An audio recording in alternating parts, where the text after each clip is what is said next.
I think borrowing from the reserves, number one, should be embraced as long as it's done correctly. Sometimes boards are looking at reserves as their catch-all piggy bank, and there are certain expenses that maybe they should foresee coming that they don't budget for.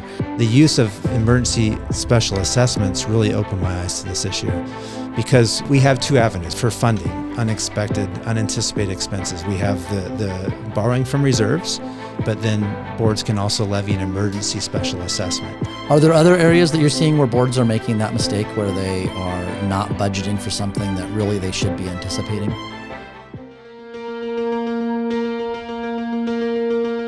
Most people are not equipped to understand the seemingly endless facets of an HOA. That's why we're here, to help you become uncommonly prepared to serve your HOA. Whether you're a board member or a manager, join us in the Uncommon Area.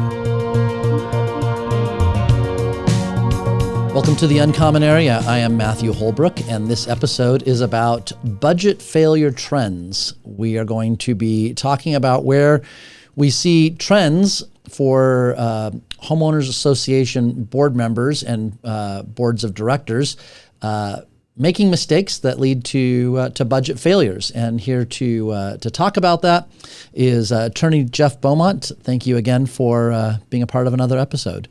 Thank you. Yeah, glad to have you.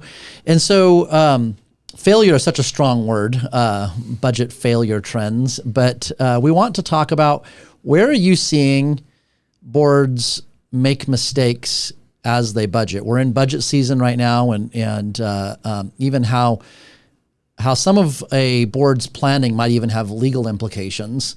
Maybe you can speak to where you're seeing that, and what are some of the things boards should be considering? Sure. Recently, it's been quite surprising how common boards don't understand how they can borrow from reserves. That's something I've noticed, especially during budget season, where the discussion's starting to ensue about how do we pay back loans to the reserve account. And when that gets to me, the question I have at first is, well, how was this borrowed? And I look at that, and sometimes I'm quite surprised. All right, so let's talk about, we'll talk about borrowing from reserves, and within that, where that's going to lead, just to kind of give maybe a roadmap for this episode. Sometimes boards are looking at reserves as their catch-all piggy bank, and there are certain expenses that maybe they should foresee coming that they don't budget for, and then they end up borrowing from reserves. And that's where some of the legal consequences could potentially come in, right? That's correct. So that's where we're going to go with this. But let's start off with explaining, what should a board take into consideration when borrowing from reserves to pay operating expenses? I think the concept has gotten a bad rap over the years. I think boards should be comfortable, and management should be comfortable with the concept that reserves is there for a purpose, to fund reserve line items, but it's also there, if necessary, to meet short-term cash flow requirements. So I think borrowing from the reserves, number one, should be embraced as long as it's done correctly. Okay. And so what does correctly look like? And that's the trick, because the civil code is very specific. If we're going to go to a meeting, let's say in 4 days, and we're going to discuss borrowing from the reserves, number one, the civil code starts with saying that notice of that board meeting, and the agenda has to say on it, the board is going to be considering borrowing from reserves. That notice also has to say how the board anticipates paying it back, and whether a special assessment's anticipated, and what the reserves will be used for.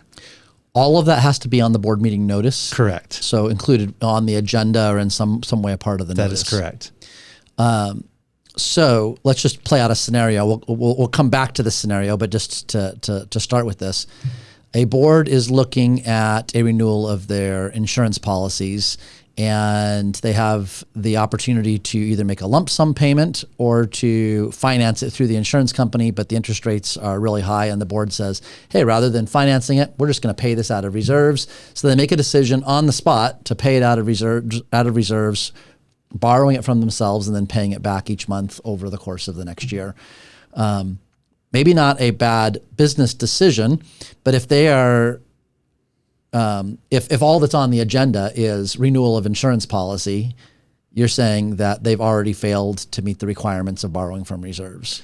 Great business decision, poor execution. Okay, so if that's a scenario that's coming up, and this is what's going to be incumbent on management to really keep in mind, hey, we're looking at renewal of an insurance policy. It might make sense for the board to consider borrowing from reserves. Then they need to put that information on the agenda so that that's part of the notice. That is correct. And then once you're at the meeting, there's a procedure for how that decision's made and how that's documented. Okay, so what does that look like? That's like the second layer of the onion here, where at the meeting, the board has to articulate in writing the reasons for the loan, and then how it's going to be paid back. And that has to be attached or made part of the meeting minutes.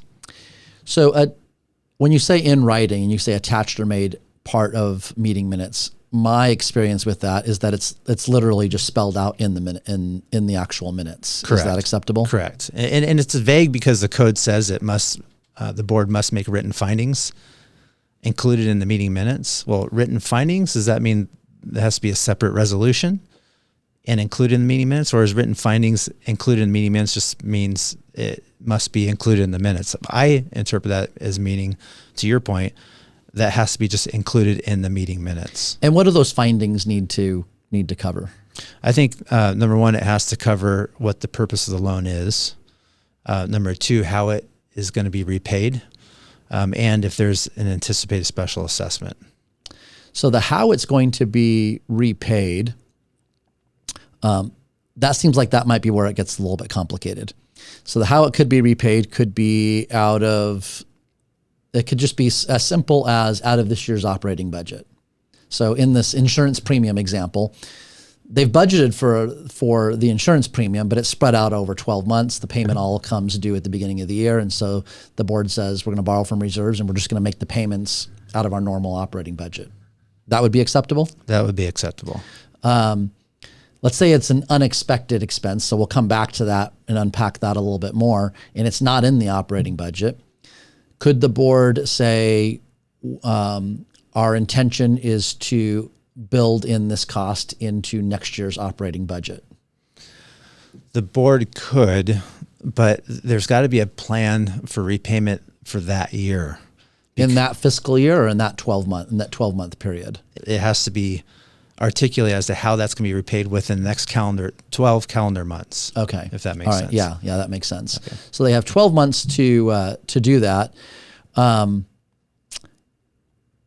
So if they borrow that money at the beginning of a fiscal year and it's not contemplated in that fiscal year's budget, they can't just say, we're going to figure that out in next year's budget. Cannot. The way the code is written and the spirit of the code, the intent is for the board to make a plan for repayment within the next 12 months.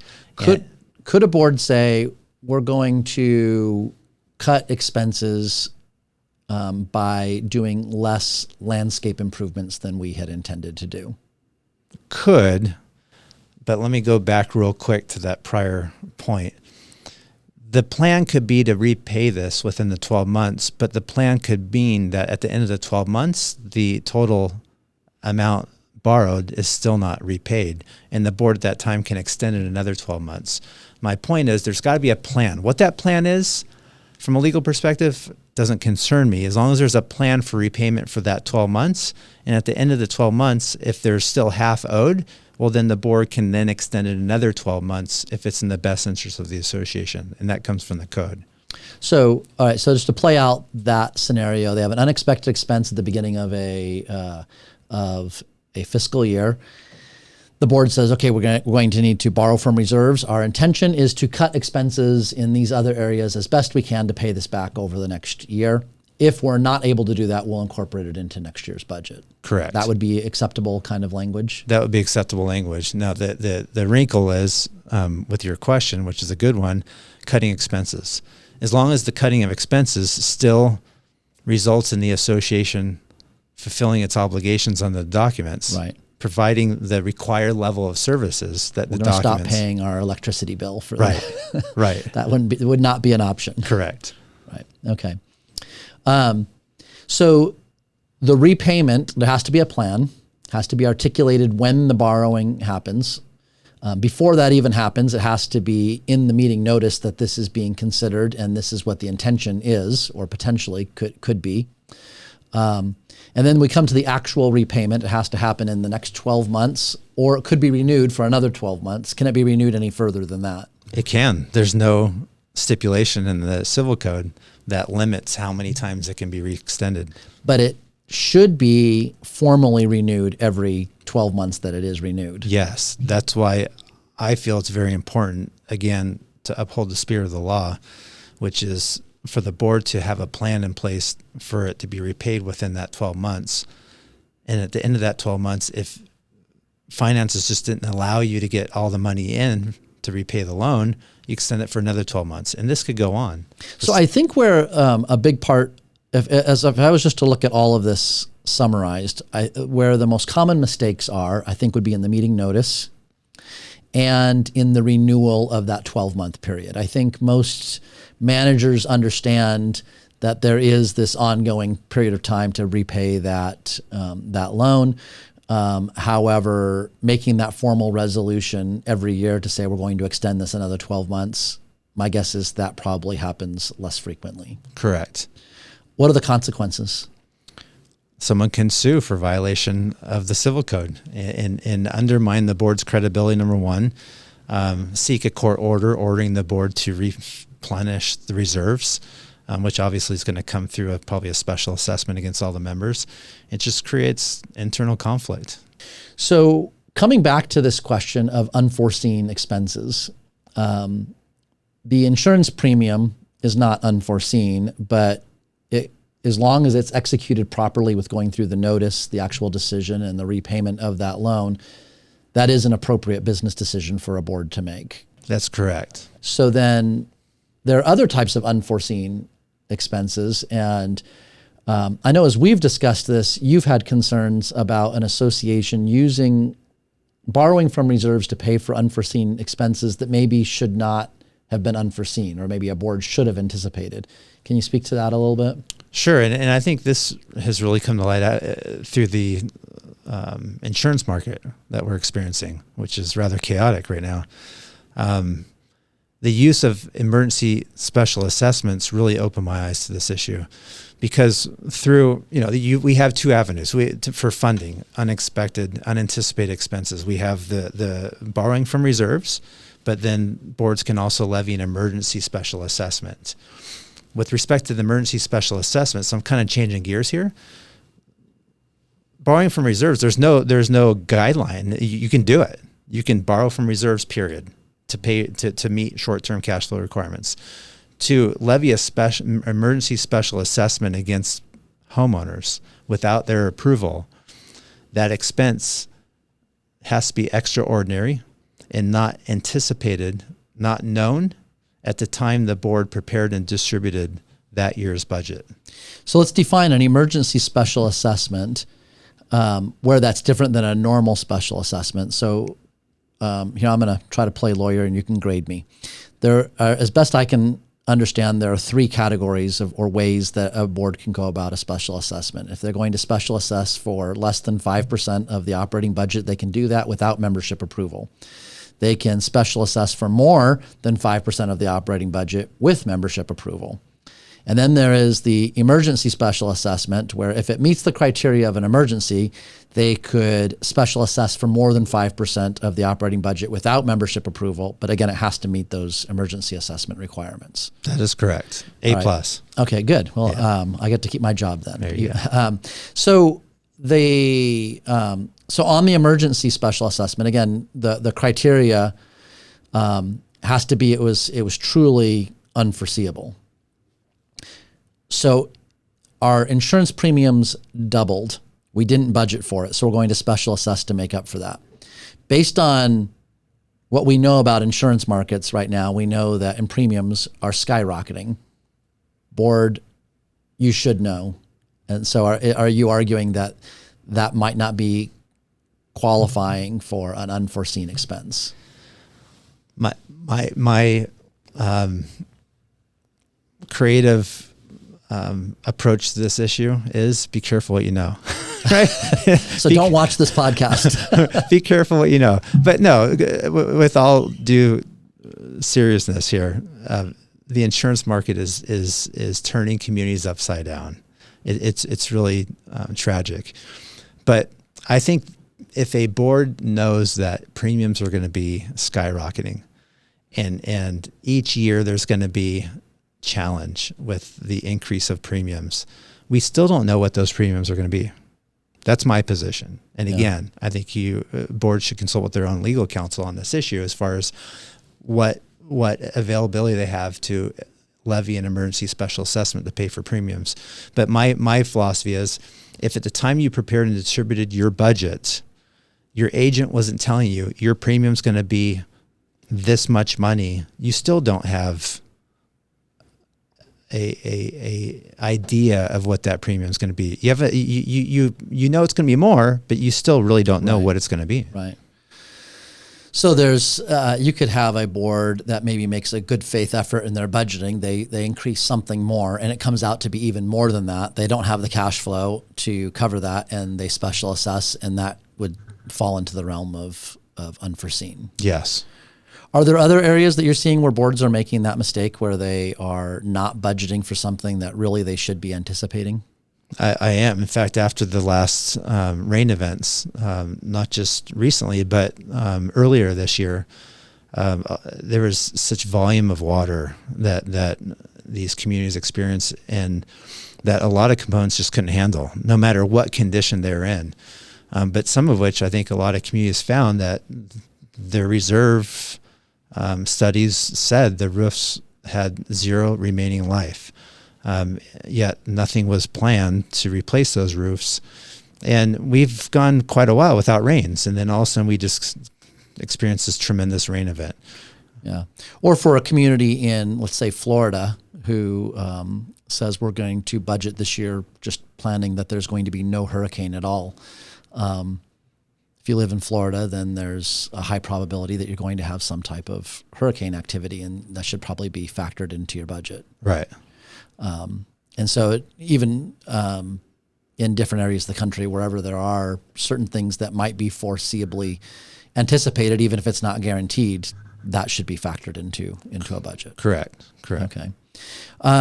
So the key here sounds like is it really comes back to kind of the business judgment rule, right? That there is an expectation that board members should anticipate what can be reasonably anticipated and build that into their budget.